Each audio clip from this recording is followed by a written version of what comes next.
gosh, so So, excited. welcome everyone to Engage with Emily, a LinkedIn Live series where we learn together with industry experts. Today's topic is Shine Bright, Finding Your Inner Confidence. I'm your host, Emily Green, founder and CEO of Emily Green LLC, a consulting firm that focuses on public relations, business development, and public speaking services. Let's stay connected after the show. Please follow me on LinkedIn and check out my website, emily-green.com. Today, joining me is Amy Haskell. Did I pronounce your last name right? Is it You did. Haskell? Okay. Haskell, yeah.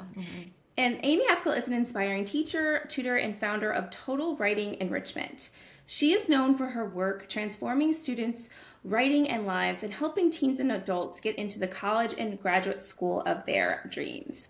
After teaching in the classroom for many years, Amy launched a writing program for motivated students that previously didn't exist, but that she had wished many of her former high school students had. She was among the first teachers to utilize technology and create a hybrid learning experience for students to find success in school. She also serves high schools and consults with teachers and college consultants. Thank you for being here today and helping lead our LinkedIn Live and just this learning series. Like I said, I really look at these as like mini master classes, and confidence is one of those topics that if you don't have it, you want it. If you have it, you can always maybe do a little bit better or different with it. There's Yeah, just so much to talk about with it. so much. Yeah. So I want to just kind of jump in and Great. get started. I know that when we were talking offline, we were talking about some quote or something you had about confidence. So let's start there. Let's talk about that quote. Maybe I can share it. We could both talk about what we Mhm. think confidence is. Right, Kind of right. I go think, there. yeah, yeah. And thank you, Emily. Thank you for having me. I'm so excited to be here. I'm thankful I met you, and I'm really looking forward to our conversation today. Me too. And my goal is to help make life easier for teens and for parents of teens. And I think that the topic of confidence is important. Yes. It's intriguing, and it's ever expanding. Yes.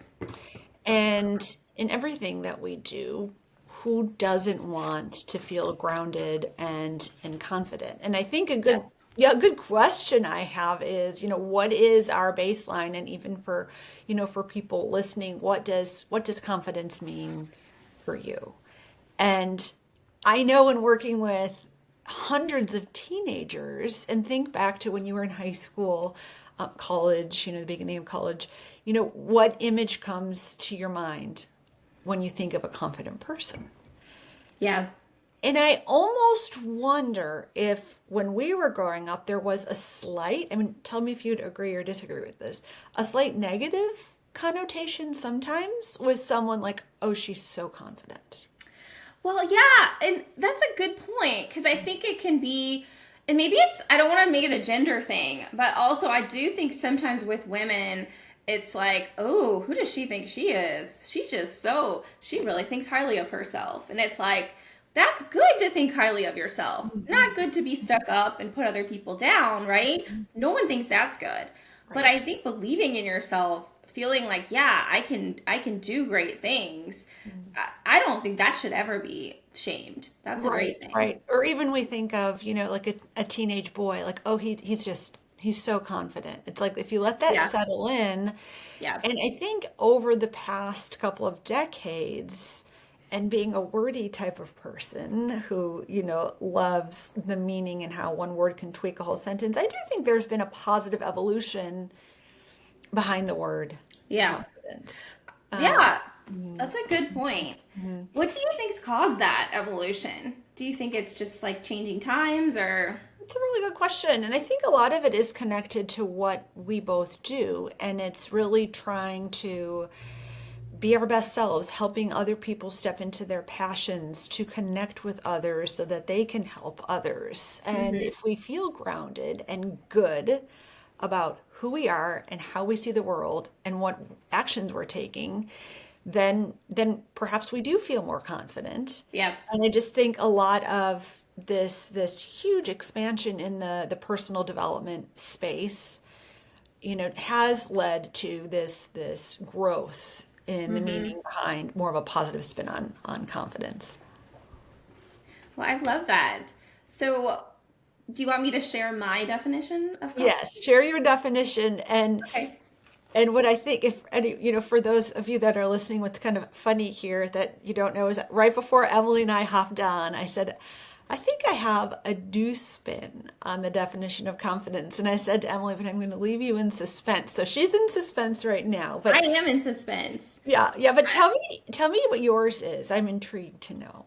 Okay. So, true confidence to me is empowering yourself by knowing who you are, loving yourself, flaws and all, and having the courage to do things even though you may be scared.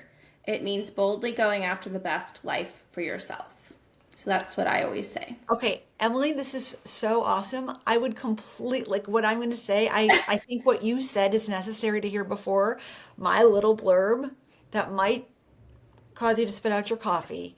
And it's confidence is not caring what other people think. If Oh, if you're that's doing cool. the right thing and it is to help others and it is to expand yourself, Yeah. it's literally not caring. So think about that. I always think like teenagers, those who that I work with. Think of that boy or that girl in the school, the high school Yeah. cafeteria, holding their lunch tray, and they actually have an extra drink because their friend has a sore throat, and they have an extra soup, and they're holding this tray, and you know what I'm going to say, someone pulls out they can't see and they Yeah. just wipe out. And who's that kid that can just get up, shake it off, go get help and get a bunch of napkins, paper towels, and go back into the lunch line and get more food to bring to their friend? Mm-hmm. And they just don't care. They Now, don't let it get that's to them. no, Yeah. or you're standing up and speaking and giving, the Julius Caesar, speech to your class, and Mm-hmm. you flub on some words. You pause. Yes, can I start over again? You don't care that the person in the back of the room is snickering because you've studied. You Mm-hmm. know the meaning of this speech, and you want to get a good grade. That, to me, this addendum to confidence is you just don't care what others think if it's coming from a good place, your actions and your thoughts. And Yeah. to me, that's like groundbreaking. Um, and so the question is, how do you, with your clients or when you're speaking yourself to help people, and how do I, when I'm helping teens, try to really discover who they are so they can write these amazing essays? How do you teach confidence? Yeah. And so I've heard that you can't teach confidence. But what you can teach is to feel so good about what you're doing that you just don't care if you make a mistake. Yeah. That's an interest that I've never heard it put that way, but when I do think of people that I consider really, really confident, I would say that they're not phased by what other people think and do. They're very just unflustered. They know what they're trying to do. They know who they are, and I guess that's what I always thought is, and that's what I've when you say like you can't teach confidence because it was something I just never felt like I had, growing up, and something Hmm. I always wanted to have. So what I've worked on that I think has helped me be less phased because it's really hard not to be, especially when you're like a people pleaser and all the things, is just getting to know who I am and really loving who I am. Because if you really love who you are, then you do kind of stop caring so much Right. about the opinions, all the Right. things that other people say. So, Well, yeah. yeah. I mean, and what I think is super interesting is okay, so can you think of a time when you were like a young kid? Like let's just say like 10 and under. Okay. And was there something you loved to play or do and you just felt great about it even if it was maybe other people thought it was kind of weird but you were so good at it? Can you think of anything like that? Like was it art or was it acting or was it a sport or was there something when you were just like that raw like 8 to 10 year old kid? Well, I always did sports. I always liked writing and theater and all that, but honestly, I feel like I did those things to really get attention. So I don't know if that's, but this might be a weird answer. I loved playing Barbies. I would do that like Right. 24/7 and create these Yeah. epic storylines. And Oh, I that's was so interesting. sad when I got to an age where I couldn't play Barbies Yes. anymore. Yes. Because I was like, no, it was my favorite thing to get lost in Right. the stories and Yeah, things. lost in the Yeah. so tell me, so would you have a friend over and you would like dress the No. Barbies up and you just play, like make I up was this? the youngest in my family, and we didn't really have a lot of kids, so I usually just played by myself. Yeah. And I had my dog, and he would be like in the storyline, Right. and he would try to eat the Barbie a lot. He was the monster, you know. But But you yeah, just it was just played and fun. It yeah, was it just was like fun. creative fun. And did your Yeah, siblings or your parents knew like, okay, that's yeah, Emily just so into her bar. yeah. Right. And so the question is, and I think everyone has that in them, right? So Hmm. for me, it was I was always the fastest runner. And I could beat the boys a lot. Yeah. And like you with the Barbies, and I also love like creative play outside. But then here's what happens. It's adolescence. It's middle school. Hmm. It's starting to base who we are on other people's reactions. Yeah, yeah. And That's this so true. happens with teachers too. It's like you're good if what? If you're quiet, Hmm. if you raise your hand, if you don't go to the bathroom when you have to, if that's in the middle of class, and if you get good grades, Yeah. right? And how our creative brilliance is diminished, which Hmm. perhaps weakens our sense of self-worth. Before Yeah. you know it, you're 13, 14, 15, and ourselves as we knew it, has been questioned. And I think Right. then one could say, well, that's when my confidence started to decrease. That's interesting.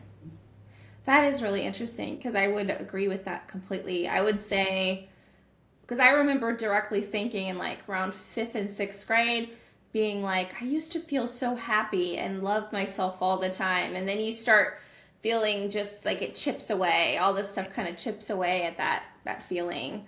So Your bubble gets burst. right, right. And so the Yeah. question is, and people say, oh, that's middle school or oh, that's high school. Yeah. But does your bubble does it have to burst, right? And then Hmm. going into early adulthood. And so I think there is a lot of work to be done in order to help people be happier. Yeah. Yeah. I completely agree. And Mhm. I love what you said because that not caring thing seems honestly a lot simpler way to explain it than all of these other I don't want to say cliche things, but that's the thing that has irritated me or frustrated me when I was doing research about it because it's something that I felt like I had to work on. If I wanted to be a really good speaker, if I wanted to be successful with business, all the things I wanted to do, I felt my confidence or lack of it was what was holding me back more than Mhm. anything. Mm. And so when I started doing that research, I'm like, some of these things are like, they say a lot of good words, but like, what does it mean? Right. You know, like, what does any of this stuff mean? But what you said is just not caring. That's like tangible. Like, I feel like you can put that into action, and most people will hear that and be like, okay, I get that. I understand that. Right. So then I guess the question is, and we all have varying, I would argue, we all have varying levels of what we feel stronger about, what we Hmm. feel more insecure about. But how do we connect to those roots where we did feel really good? Like I always think like, age like 8 to 10. Like that's just Yeah. Yeah. and or even before that. And how do we connect back to that so as adults, we can Hmm. really step into, our strengths and our values and then help others do Yeah. the same. It's hard work, but I think it can be done. So, mhm.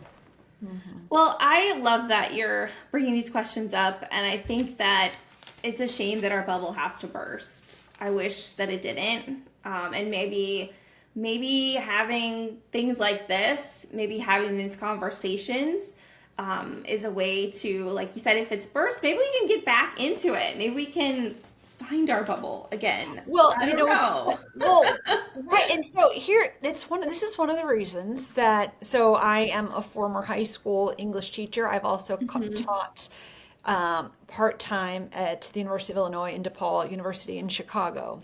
And one of the reasons I love teaching English and literature is to help connect people to Yeah. these themes, to these ways of being, to things in life to be more aware of. But then I'll tell you what, with this specific service that we do with helping kids write the college admissions essays, Emily, the reason I love to do it, other than it increases kids' chances of getting in and it reduces stress, is that the process I take, which I feel like is quite similar to Mhm. your line of work Yeah. with working people, it helps kids reconnect with what lights them up.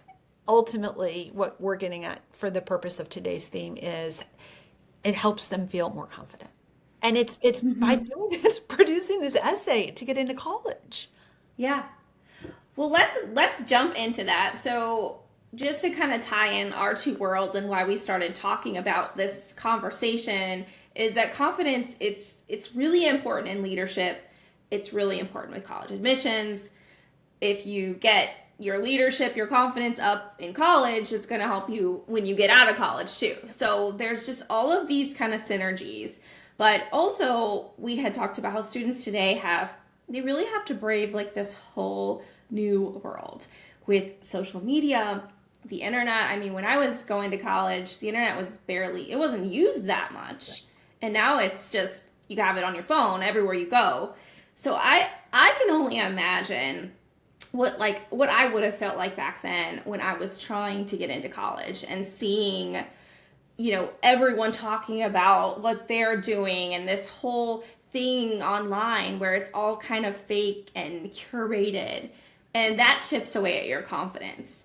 So I feel like having inner confidence or just not caring about what other people are doing and really just knowing, embracing what makes each person who they are, that's gotta be key. And also has to really be helpful to mental health, because I would think the mental health piece is even harder Yeah. with all of these outside forces. So we're going to talk a little bit more about that, but like how self-awareness, confidence plays a role in college admissions, sharing some personal experiences, all of that. One of the focuses I know that you really wanted to start with in this conversation was passion and positivity. So let's start there. How does that play its part or play a role in your work with Right. Right. students Yeah. and helping them find this confidence and helping them with this whole Right. admissions Right. process? Right. Right. Again, it's this image of this tree. And so when we think of a grounded, confident person let's say picture a beautiful, what's your favorite tree? Like an oak tree or a Yeah. maple or maybe like a beautiful Norwegian spruce. And great winds come through and storms and even the soil is loosened. And we can think of like people with conflict, which life is filled with conflict, teenagers experiencing, internal conflict or comparing themselves to others, right? Man Mm-hmm. versus self, man versus man. And how can they feel so rooted to what gave them joy when they were truly a little person Mm-hmm. before these forces came in where they're comparing themselves to others, where they're told if they're good or bad based on like a teacher's opinion. Right. So the question is how can we get them back to feeling really rooted in what they're doing, whether it's playing Barbies or running the 50-yard dash and beating Yeah. all the boys, right? Mm-hmm.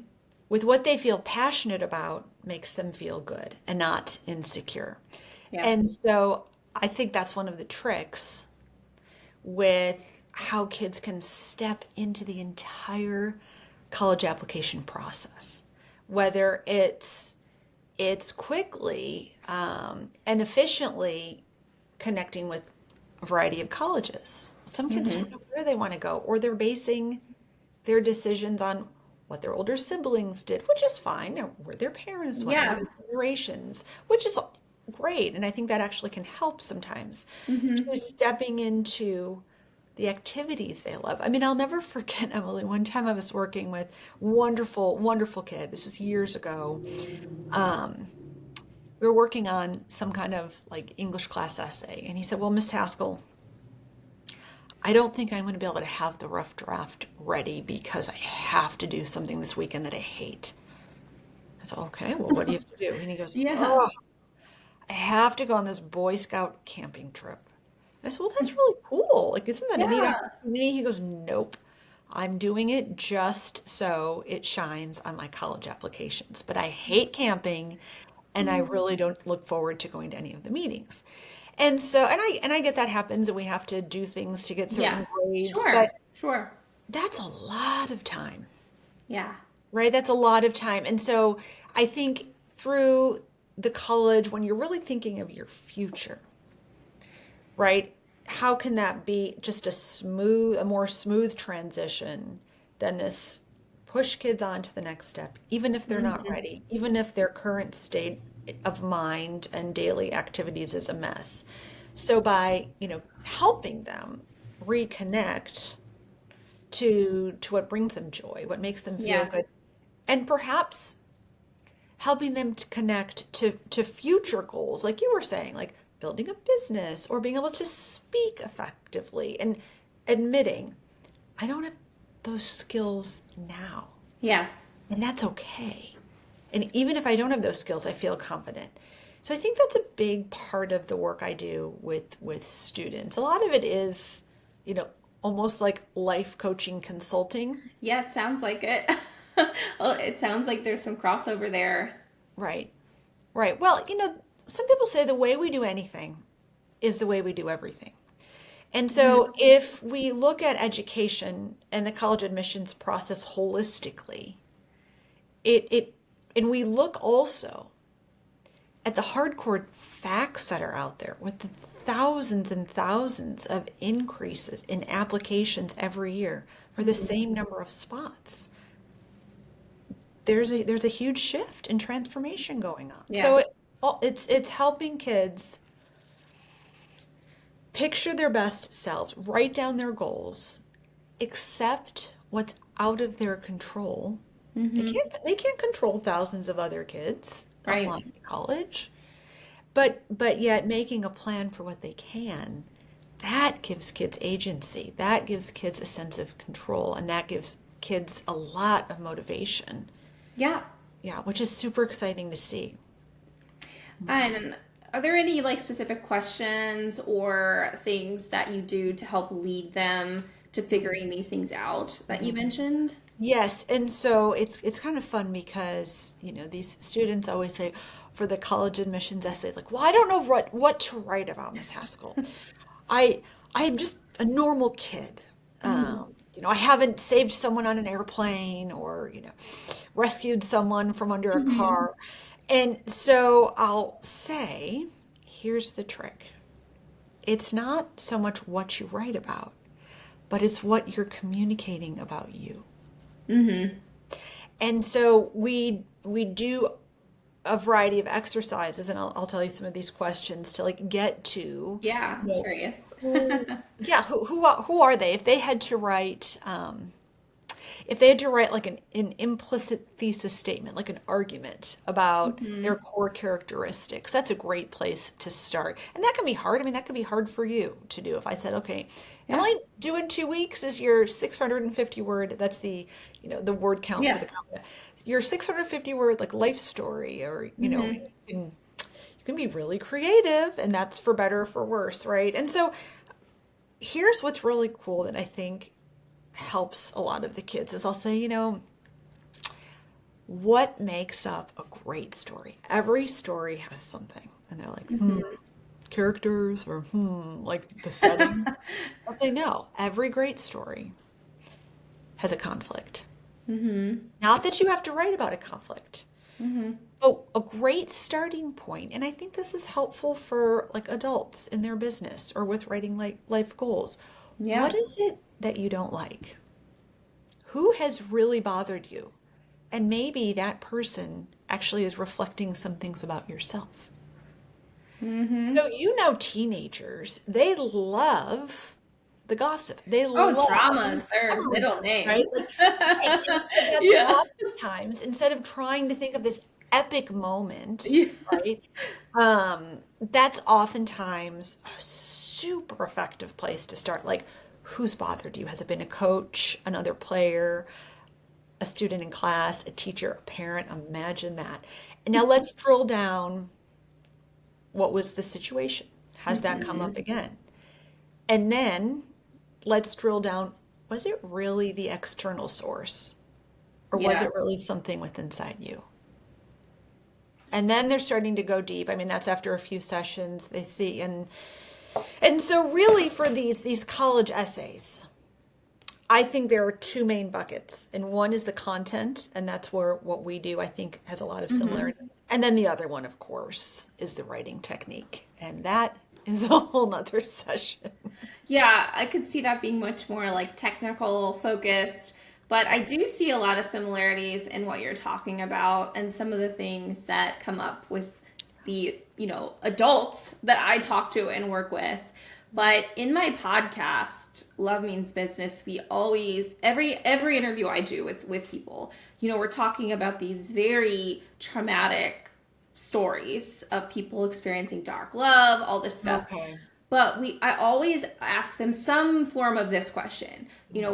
Was there a turning point? Was there a defining Mm, moment in your story, in your life, where you just knew you had to leave and your okay. life just completely changed? I asked something like that because usually Right. there was some sort of Yeah. pivotal moment. And that's Okay. interesting because that's kind of what you're getting at, and you're saying that conflict. And that's true. That is what makes it interesting with both Yes. character. And Yes. that's usually where all these lessons that they talk about have come from, them overcoming Right. those conflicts or Right. defining things. Yeah. Right. I mean that's great, Emily. If you think about it, this just occurred to me now. It's almost like when there is conflict in our life. Now, I know there are exceptions and we wouldn't wish any of the worst conflict on anyone. Right. But if you can, and this is where when kids can take a step back and when people can take a step back and it's almost like they're looking down at their life like in a snow globe, right? Or they're up in an Yeah. airplane. And when they can actually appreciate that the conflict could be the best gift for them ever if Hmm. they recognize it's a chance to learn and grow and expand. Yeah. And oftentimes it comes with people not getting what they want. Right. So let's say they didn't get a grade they wanted, or let's say they didn't get the SAT score they wanted, or let's say they're not starting on their team. Hmm. That's a beautiful moment for self-reflection and for growth. And I think one of the key elements at that moment is to be able to separate facts from feelings. And when people can say, well, let's say there's a student who's just devastated, they're not starting on the soccer team anymore, or Yeah. the basketball team, or they didn't make the team. That's very emotional. That could be a Oh, yeah. teenager's entire identity. But if they're able to say, well, I don't score as many goals as the leading forward, or Right. actually, if I am a defender, I have let so many balls past me, and I really am not that fast. I Hmm. get it. Like, this is my half mile time, this is this person's half mile. If we Right. can separate facts from emotion, that's really helpful and informative and allows us to take a step back, get out of the emotion, and learn from what's going on. It sounds simple, but it's not easy. Well, no, because these are things people are so emotional about when you're talking about these super passionate things. I was a runner in high school and college too, and I had something my second year in college. I ended up not making the team. I had been recruited. I had Oh, an amazing coach my freshman year. The coach she left. The coach that came in sophomore year, completely same. different Right. training style, all of that. I ended up Yes. getting really hurt, Ah, very injured, yes. and completely, I've never ran competitively like that again. Oh, And really? it's so depressing when that Oh. happens. So it's, but to your Hmm. point, if I did the fact and feeling thing, so I mean, a lot of it was my fault. Like Yeah. there was a lot of accountability things that I could have taken. I So agree with you. I had the same thing. I'll tell yeah. you what. I mean, this is so funny. I think one of the most devastating things that happened to me in high school was I think it was my junior year, and I had been to the state meet on the 2 mile relay. So we each ran the 800. I don't know what you ran. I was not. I was like long, like mile or more, and And even I a mile usually was was too. short for me. Yeah, the Yeah, eight, I would rather do the mile. Oh, that's so funny, Emily. I just But wasn't very good at like anything cross country, like and more. I was like a yes, loner in everything I yes. did, Yeah. long No, I distance love cross running. country too. Yeah. But this, yes, we'll have to talk about that. Okay, we can run together maybe. Yes, we could. I'll get you back out there. Yeah. But Emily, the facts and the feelings thing. So my junior year, I got pneumonia. Oh And gosh. I feel like, and I was like a little string bean up until then. I feel like maybe I also just put some healthy growing up weight on. And Sure. there was a new coach who came in and yanked me out of the 2 mile relay, and my best friends were on that too. Like Oh, you know those girls, like you ran yeah, so you hard get with these so girls. close when you Yeah, run with yeah. people. Yeah. And she actually swapped in like a foreign exchange student. Oh, I was devastated. I wouldn't even talk to this coach. But here I had pneumonia. I right. was not hitting my times, and the team made it. We qualified for state. Right. And how it's taken me decades. So To let that be. I'm not saying it's easy, but at the time, I also didn't have anyone working with me on this. And Right. so that's where I think the work that I and my team do with teens to Yeah. help write these really fabulous, meaningful college essays is cathartic for them. Yeah. I mean, I've had, what do they say with business? We can perceive the work we're doing one way, but you really have to listen to your clients. Yeah. True. And I thought it Hmm. was so funny when a few moms would say, like, Amy, like they'd say nothing about the essay. They say, well, my daughter, my son just clicks off that Zoom with you and their shoulders are back a little bit more and there's a Oh, smile on their good. I and they love that. say the word Yeah. today, they're a little bit more confident. I was like, really? Like it took me years to really accept that feedback. Yeah. But I think it's getting at the original, like, okay, they feel good with who they are, what they're doing, and not caring what other Yeah. people think if it's kind and the right, what's best for them. So I do think looking for uh, acknowledging what they don't like, which Yeah. oftentimes presents a type of conflict, and really digging deep is Yes. one of the ways that's really effective. And they love it. Like they've never really had the opportunity except for complaining, and they know they're complaining. And so how to flip the complaint and look for the life lessons and then be Yeah. okay about it. Yeah. I love that. Thanks. Well, let's move on to kind of the next focus areas that we wanted to get to, and that was talking about connections and a personal approach. And we kind of got into that already, the personal thing a little bit. But how does that play when you're talking about, connections, a personal approach? What do you mean by that in regards to admissions?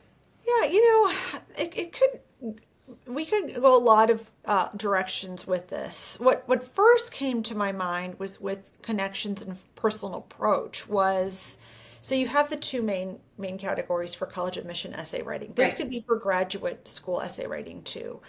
And it's funny, this stems from my job, my part-time job as a teenager, that led to a couple of summers in college to come back home, and I worked at our local golf course. And so I'm from the North Shore of Chicago, and this golf course was just beautiful, and in the summer only. Yeah, I was gonna And say summer. yeah, Yeah. although I can recall some of the senior members of the community playing golf in the snow up there, but Whew.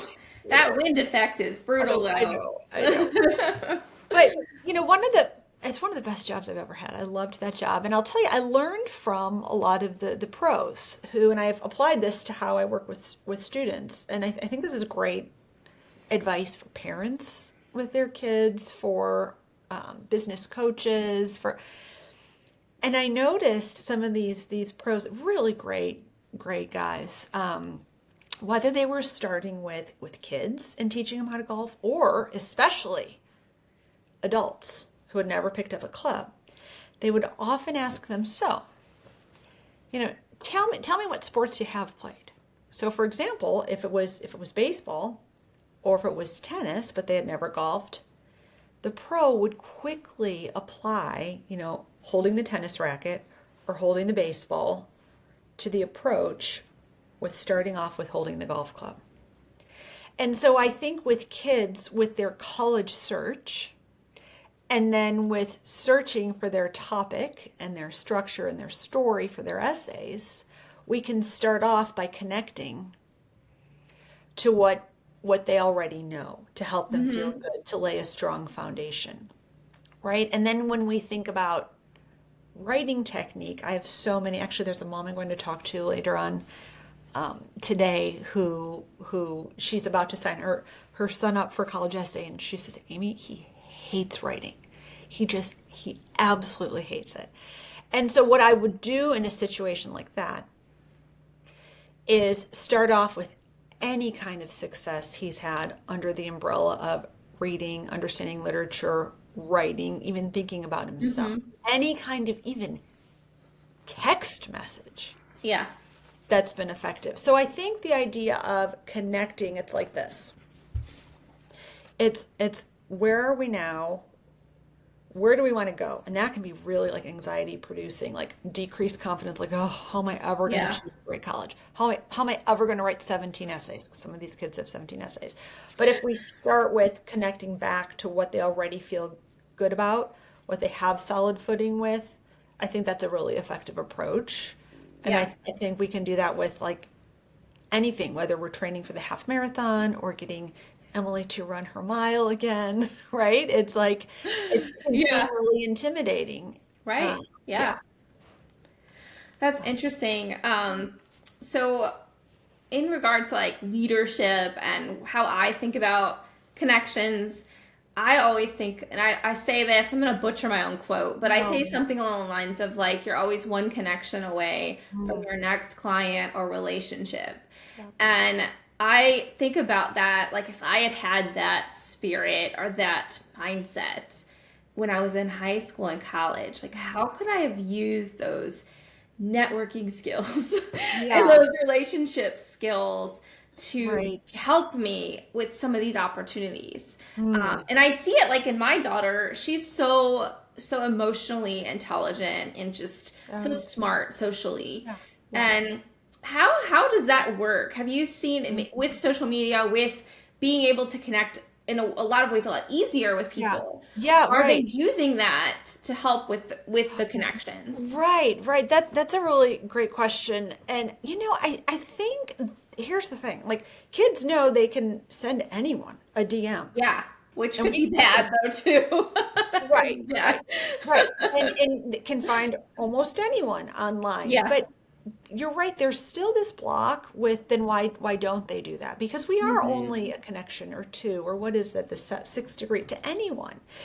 But here's what I'm so intrigued by.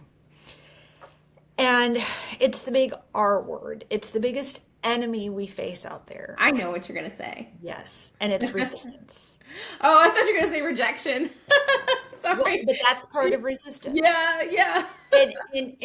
And when you were just saying like, gosh, I wish when I was like my daughter's age in high school, I would have known, or, just, and my thought is maybe you did, but the thought of like your mom saying, oh, Emily, just contact this person's would have been terrified neighbor who could get you a great internship, and it's immediate resistance. And so I think I'm more intrigued by, and we see this with writer's block a lot. We see this with being creative. We see this with a lot of business owners who know they have a skill, but they're terrified to put themselves out there. They're terrified to make a networking call. And so I think for kids and for adults, we need to learn how to conquer this resistance, because it can destroy our potential. Yeah, but that does go back to confidence, because if you don't care what's going to happen, because that's the thing, I think it's that fear of like, oh, well, if I call that person, what if they don't answer? What if they do answer? And then I'm on this conversation and I don't say the right thing. right, But if you do have true confidence, right, then you're going to do it. You're not going to be worried. You're not going to care if those things right. happen.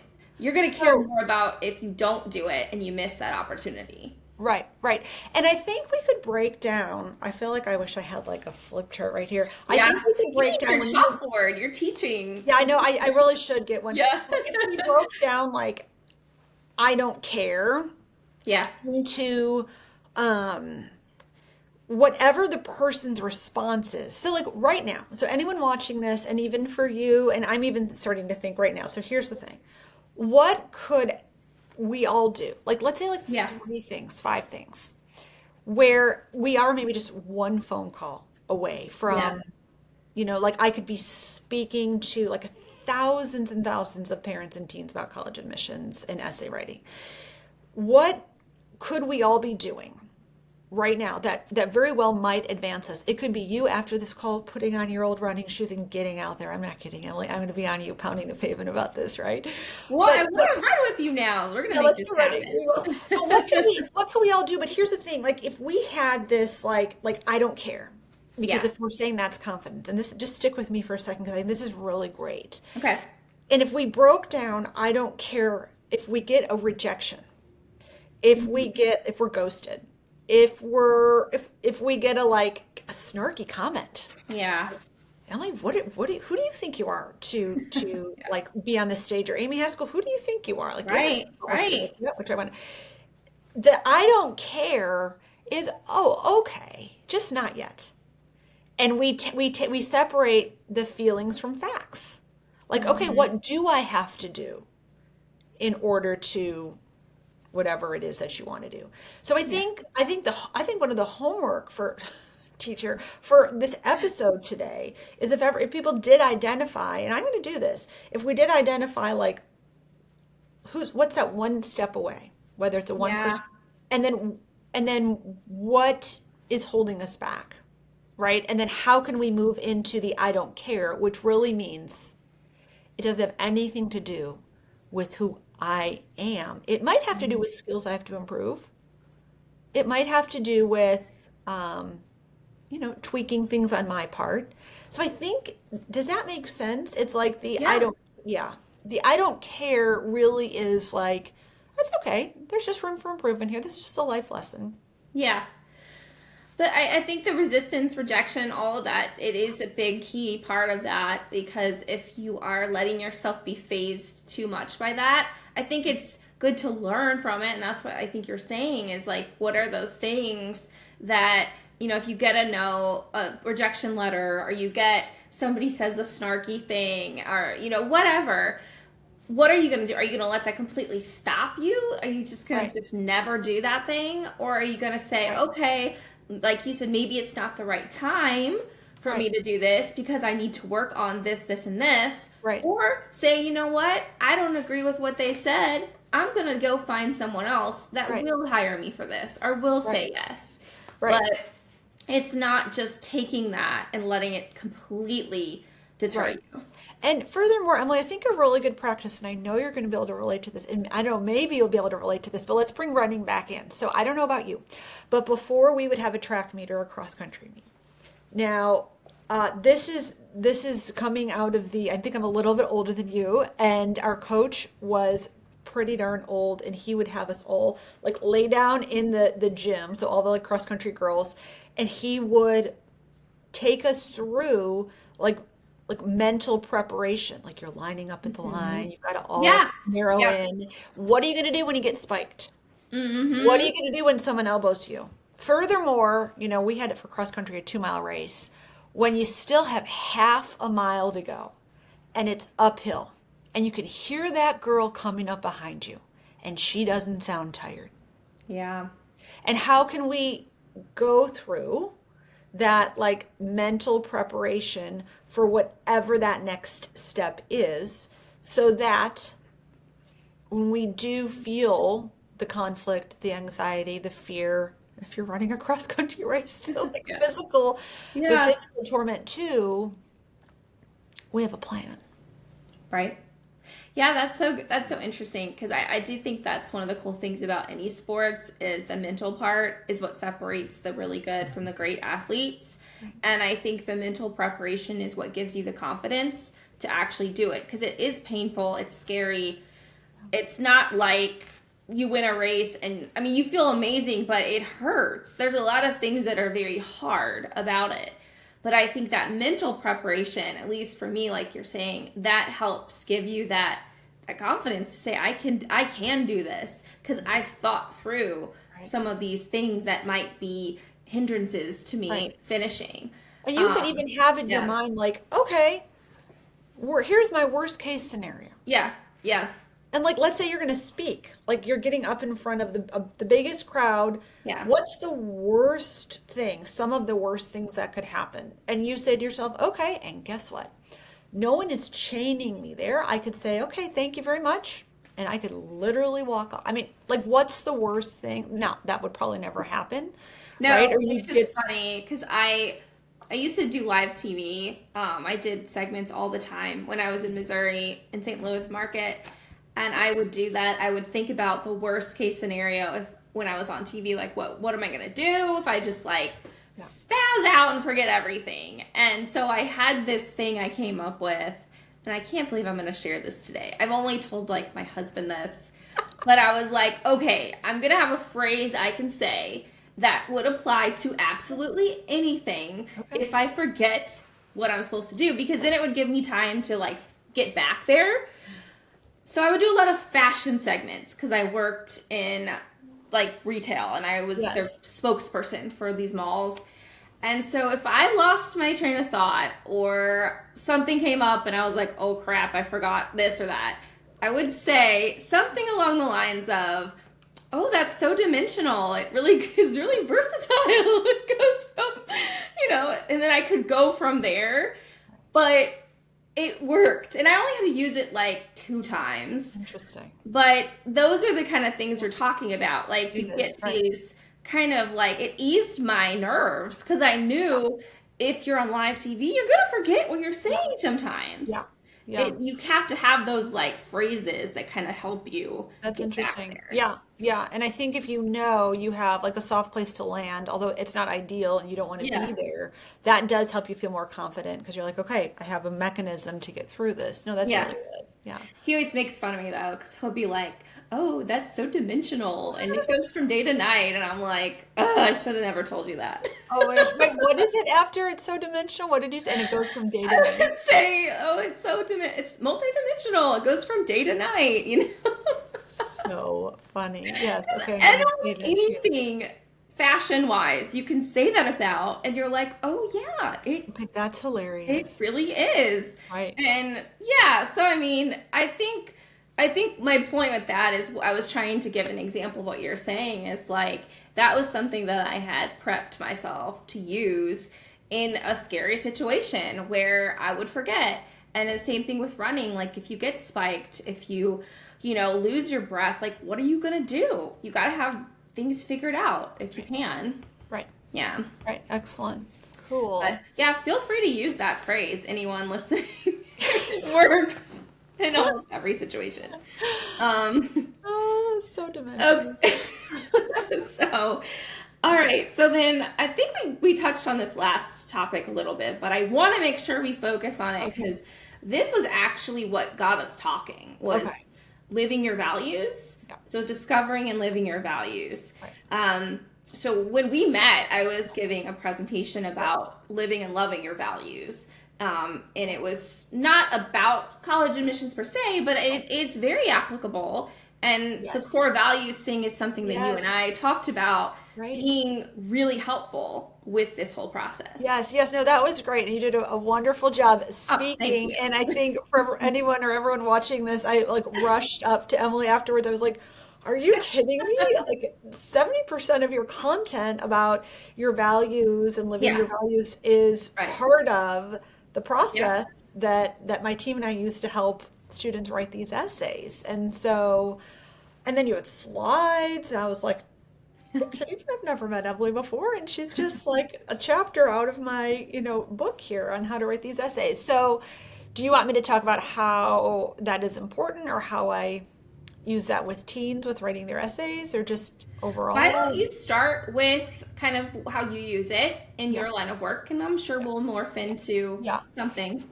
Yeah, I mean, I think that specifically for writing these college essays, a big great tip to start with is because I know all the students want to know what their story is going to be or what do Yeah. they write about.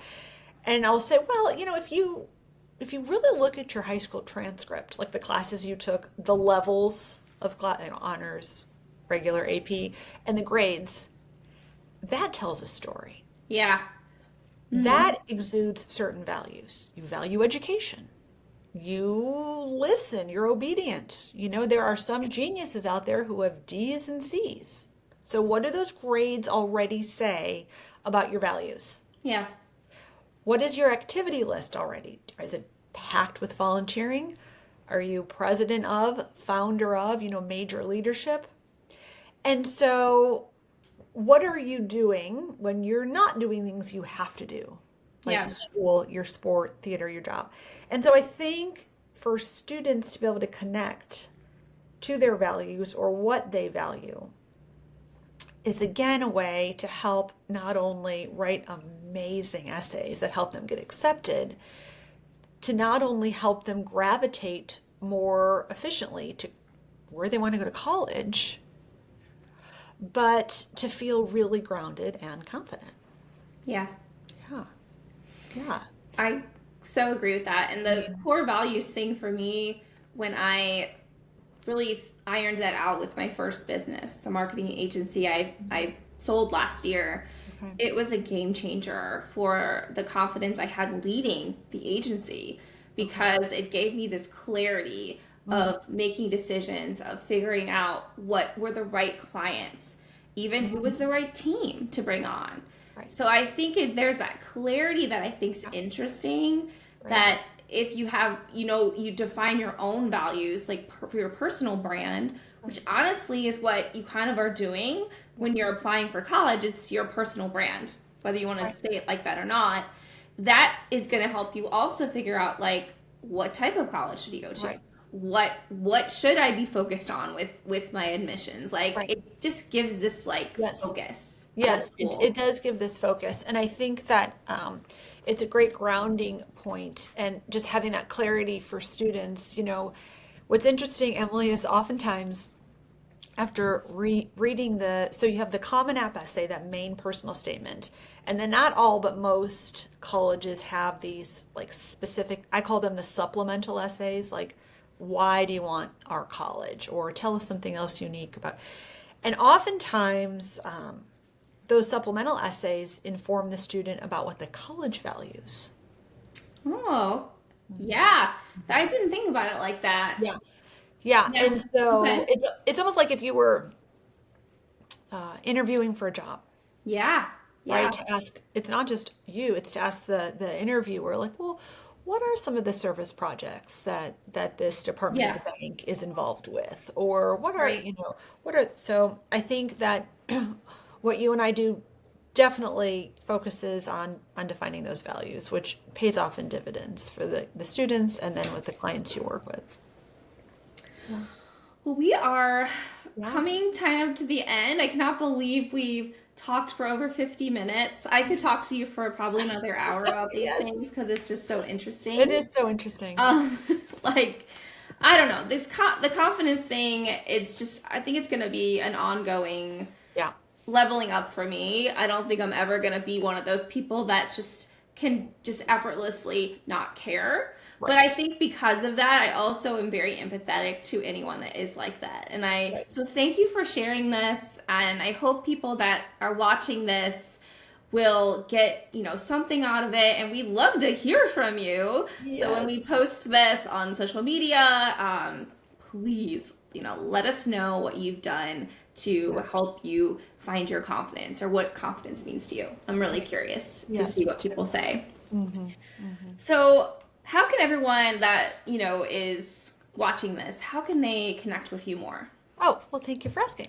So I think the easiest way is to one of two ways. So to just find me on my website, which is rather long, but remember, I love letters and words. So it's totalwritingenrichment.com, totalwritingenrichment.com.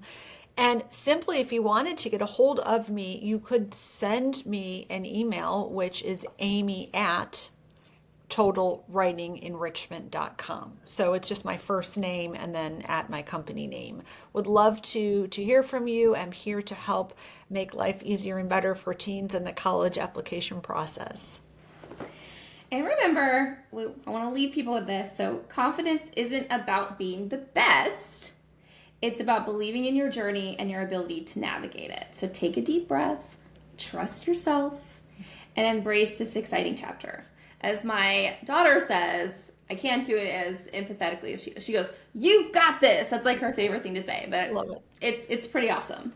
Yeah. And I hope everyone can join me next month. We're going to be learning from special guest Sandy Petty. She's going to be teaching us all about how to fund your dreams. So we're going to be focused on kind of that financial part. So stay tuned for the date and time by following me on LinkedIn. Thank you all for tuning in today. Thank you so much, Emily.